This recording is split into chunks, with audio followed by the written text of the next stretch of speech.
Video viral memperlihatkan saat Wapres Gibran Rakabuming Raka menegur Pas Pampres. Pasalnya Pas Pampres itu melarang seorang kakek-kakek yang memegang pundak Gibran.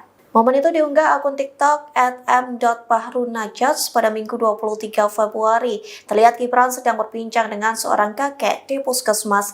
Lantas kakek berbaju biru itu memegang hingga menepuk pundak Gibran berkali-kali. Saat itulah seorang Pas Pampres berkemeja putih hendak menarik kakek tersebut. Namun Gibran yang menyadarinya langsung menegur Pas Pampres yang mengawalnya itu.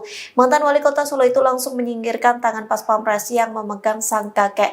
Rupanya momen itu terjadi saat Gibran mengunjungi Puskesmas Jatinegara dan Puskesmas Duren Sawit. Hal itu diungkapkan Gibran dalam unggahannya di Instagram pribadi pada Minggu 23 Februari. Kunjungannya yang dilakukan pada Jumat 21 Februari itu untuk meninjau pelayanan cek kesehatan gratis atau CKG.